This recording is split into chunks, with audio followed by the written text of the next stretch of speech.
سلام همگی، چطورید؟ قسمت 7 فصل 2 جوجوتسو کایسن نشون داد که چرا این انیمه با اکثر انیمه ها فرق داره و فقط حرفای بزرگ کسی رو به جاهای بالاتر نمیرسونه. ماپا دوباره نشون داد که چطور تو انیمیشن فوق العاده است. آخه ببینید اومدن بهمون گوست فیس رو تو جوجوتسو کایسن نشون دادن، یا اینکه میان سایتاما رو به ما نشون میدن که من ندیدم کسی در موردش حرف بزنه، حتی خارجی ها. پس اولین بار اینجا شنیدینش و آخه ببینید با کله کچلش و اون شنلش تابلو 100% فصل جدید و قراره با این وضعیت دیگه ماپا درست کنه و تو رو خدا ماپا رسمیش کن دیگه، صبر ما داره تموم میشه. و به مناسبت همین اون لایک خوشگله رو بفشارید و واقعا از اونی که فکرشو میکنید لایکاتون به من انرژی میده و سابسکرایب هم بزنید. و استاد گوجو همراه با بقیه کاراکترامون وارد یک حادثه بزرگ شدن که تابلویی که یک کله بزرگ از طرف گتو هستش که آدمهای عادی رو قربانی قرار داده. من فکر کنم هممون انتظار اینو داشتیم که کوکیچی بتونه کاری رو انجام بده که نانامی و یوجی نتونستن انجام بدن، شکست ماهیتو. ولی خب همه چیز به خواسته ما پیش نمیره. قبل اینکه این جنگ شروع بشه ما دیدیم که کوکیچی زیاد اعتماد به نفس داشت و حرفاش در مورد دیدن دوستاش چیزا رو بهتر نمیکرد. به قول معروف هر چند دقیقه داشت به ما دد فلگ میداد. این جنگ نمونه لقمه بزرگتر از دهن برداشتن بود برای اینکه کوکیچی رده نیمه یک بین رده بندی جوجوتسوها، حتی یکی کاملم نیستش، ولی ماهیتو رده ویژه غیر رسمی داره که همین تفاوت رو در قدرتشون نشون میده. تو همین فصل بود که در گذشته گوجو دیدیم که نانامی و هایبارا چه شکست سختی در برابر طلسم رده 1 خوردن، برای اینکه گفته شده بود طلسم رده 2 ولی رده 1 در اومد و هایبارا هم تو همون مأموریت کشته شد. پس توجه کنید که چطور یک رده تفاوت میتونه چقدر فرق داشته باشه که کوکیچی فکرشو نمیکرد. ولی بازم بهتره که بگم فایت بین کوکیچی و ماهیتو نبرد بین مغزهای متفکر بود، چون هر دوتاشون قبلا به ما نشون داده بودن که چقدر موقع جنگیدن از مغز خودشون به جای بازو استفاده میکنن. مثلا ماهیتو در جنگ با نانامی متوجه شد که جوجوتسوها دنبالشن و براشون تله گذاشت و با جنگیدن با یوجی و نانامی اونا رو غافلگیر کرد و با کمی جنگیدن با حریفاش متوجه قدرت و پتانسیل طرف مقابلش شد که برای همین بود فرار کرد، چون دید که نمیتونه جلوی نانامی و یوجی و سوکونا مقاومت کنه. و کوکیچی هم تو جنگ با پاندا و اینجا بارها دیدیم که در حال فکر کردن و آنالیز قدرت حریفشه تا اینکه از این نظر تو جنگ ازش جلوتر باشه. مثلا تو هر مرحله از جنگش با پاندا داشت قدرت پاندا و خودشو مقایسه میکرد، یا تو همین جنگ هم ماهیتو رو حتی قبل از شروع جنگ بررسی کرده بود تا نقطه ضعفاشو بدونه، ولی در حین جنگ هم داشت این کارو انجام میداد تا جلوتر از ماهیتو باشه. حتی گتو هم تو این فایت ازش تاثیر میکنه و گفت که کرس انرژیش در رده ویژه است و آماده سازیش برای جنگ با ماهیتو خوب بوده و تونسته به روحش ضربه بزنه. تو این جنگ هر دوشون همدیگر رو زیر نظر داشتن تا ببینن کدوم یکی اولین اشتباهو انجام میده. وقتی ماهیتو بدن خودش رو به شکل جونورهای مختلف در میاره تا بتونه راحت‌تر حرکت کنه، ماهیتو تو حالت پرنده بود که کوکیچی چیزی رو شلیک کرد که به روح ماهیتو هم ضربه بزنه. اینها کپسول‌های دارای تکنیک دومین ساده هستن. دومین ساده که در ادامه بیشتر توضیح میدم طوریه که میتونه تکنیک تغییر شکل ماهیتو رو یعنی موی تمپن رو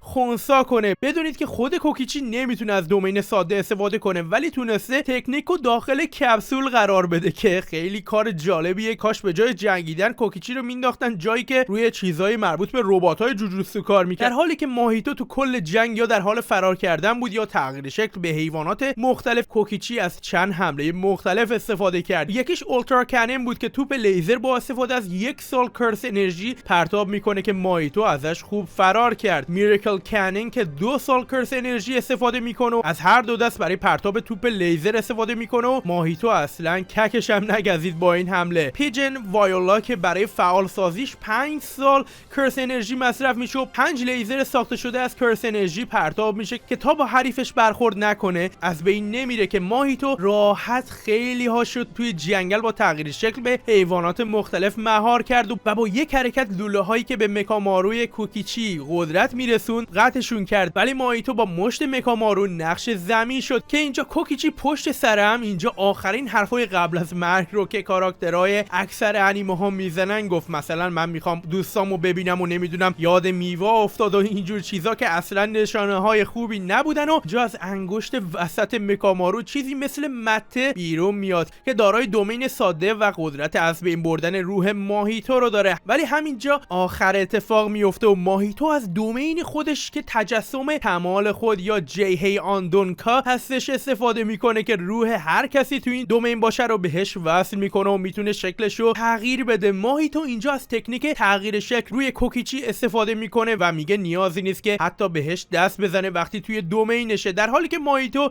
فکر میکنه جنگ تموم شده و به یک نکته مهمم اشاره میکنه و میگه فکر کردی چون 10 روز تا هالووین مونده من از دومینم استفاده نمیکنم؟ 10 روز استراحت برای ریکاوریم کافیه. که نشون میده کوکیچی از نقشه‌ای که ماهیتو و گتو در هالووین داشتن آگاه بوده و قرار اتفاق خوبی هم نباشه. ولی همینجا که کوکیچی همه دستگاهاش دارن خاموش میشن، برامون در مورد قدرت مهمی حرف میزنه. در زمان هیان که دوره پرقدرت جوجوتسوها بوده، ساداتسونا آشیها دومینی رو برای ضعیف‌ها درست کرده که اونا رو در برابر تلسمان مراقبت کنه، ولی عهد الزام آورم به کسایی که این تکنیک رو یاد گرفتن بسته تا به کسای دیگه آموزشش ندن، ولی کسایی که از نزدیک دیدن این تکنیک رو میتونن یادش بگیرن و خودشون هم انجامش بدن. این تکنیک به کسایی که دومین نداشتن کمک میکرد تا از خودشون در برابر دومین دیگران محافظت کنن. در حالی که ماهیتو داشت میرفت و گفت که امید رو تو نقشه‌هات باید نمیذاشتی و ناراحتش کرده، در همین لحظه با همون نشون دادن انگشت وسط که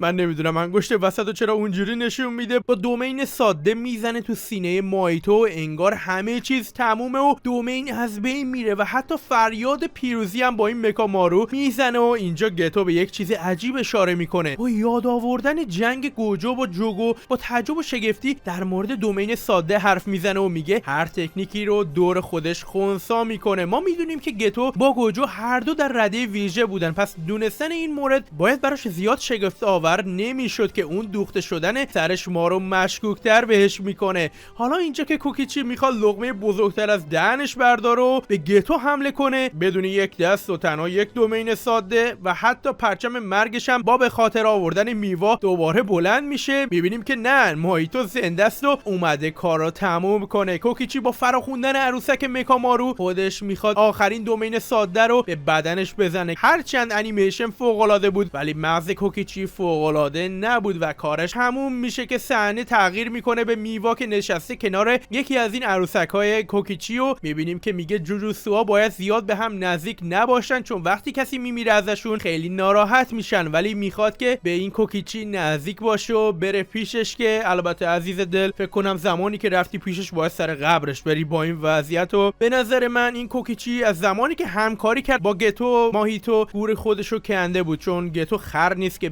فرصت زنده موندن به کسی که این همه اطلاعات داره ازش بده. و بهتون بگم که کوکیچی هیچی از این کارش به دست نیاورد و دیدیم که نتونست حتی ماهیتو رو هم شکست بده. شاید میگفتیم ماهیتو رو شکست داد و مرد، یه حرفی اومد چند تا انگشت سکونا رو داد که از مدرسه دزدیده بشه، رحم طلسم شده رو داد که دزدیده بشه و همه چیزو دیگه خراب کرد برای جوجوتسوها. حالا اینجا گتو رو میبینیم که به ماهیتو میگه برات خطرناک نبود عزیز دل، که ماهیتو میگه وقتی مورد حمله قرار گرفت خودش رو باز و منفجر کرد، از هم جدا کرد و به دوختای بدنش نگاه کنید. این قسمت ها زمان تکنیک دومین ساده از هم جدا شدن تا بهش نخورن. دومینش رو بعدش قطع کرد تا کوکیچی فکر کنه مرده، که واقعا هم کار کرد. برای همین گفتم که جنگ تفکر برتر بود. ماهیتو میگه که همش فکر شده بود و خطری تهدیدش نمیکرد، ولی از همه مهمتر اینه که میگه ما قبل از اتفاق اصلی خوب شده که دومین ساده رو دیدیم. یعنی گتو که این همه با گوجو بوده نمیدونسته که دومین ساده چیه، که برای من عجیبه. اینجا گتو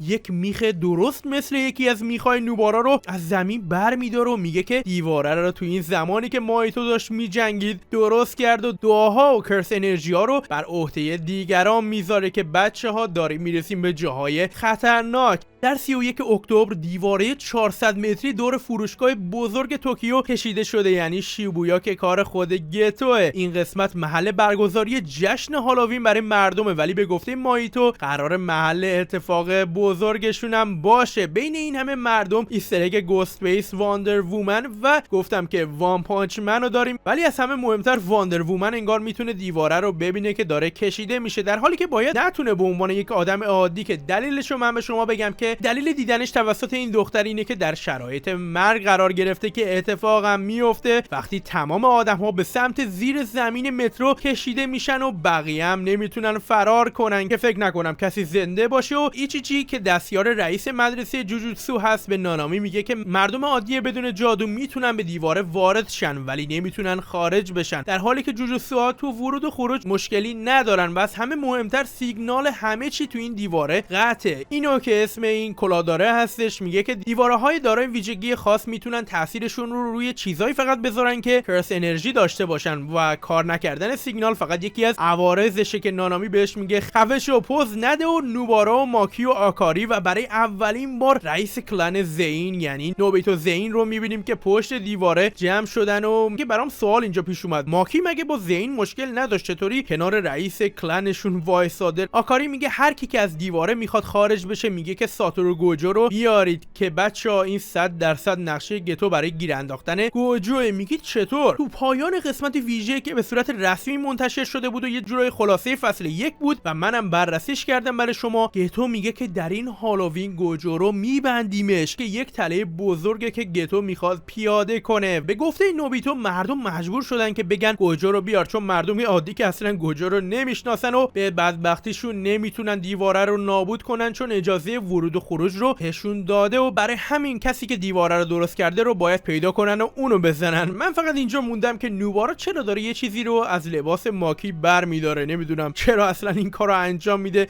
دلیلش چیه؟ شاید میخوان یکم صحنه رو واقعی جلوه بدن. کوسوکابه که با پانداس میگه که کسی داره این کارا رو میکنه که باعث جنگ داخل مدرسه هم شده که احتمالش هم درسته، یعنی گتو. بالا دستی‌ها که میخوان تلفات رو کم کنن و آرامش رو به شیبویا برگردونن، گوجو رو تنهایی فرستادن داخل این دیوار چون خیلی به قدرتش اطمینان دارن. نانامی، رئیس زین و می دور این دیواره منتظر گوجو میمونن تا هر خبری شد درجا از کنار دیوار دریافتش کنن چون هیچ سیگنالی داخل این دیوار وجود نداره. وقتی پاندا میگه تلفات آدمای عادی پس چی میشه، کوسوکابه میگه که برعکس فستیوال شبانه صد شیطان کریسمس آماده این جنگ ما نبودیم که این یک تفاوت دیگه گتوی دوختدار روی سر و گتوی بدون دوخته. گتوی قبلی قبل حمله اخطار داد ولی این گتو بدون هیچ اخطاری مراسم رو شروع کرده. نشون میده این گتویی که رو سرش دوخت داره خیلی بیرحمتر شده، یکم زمان گذاشته شاید بیرحمتر شده بعد از اون زخمی که روی سرش پیدا کرده. کوسوکابه میگه که آدم‌ها توسط تلسما فعلا مورد حمله قرار نمیگیرن ولی تلسمای زیادی رده ویژه در زیر زمین مترو هستن که وضع رو خراب کرده. اینجا که پسره داشت برای گوجو صدا میزد یک دفعه‌ای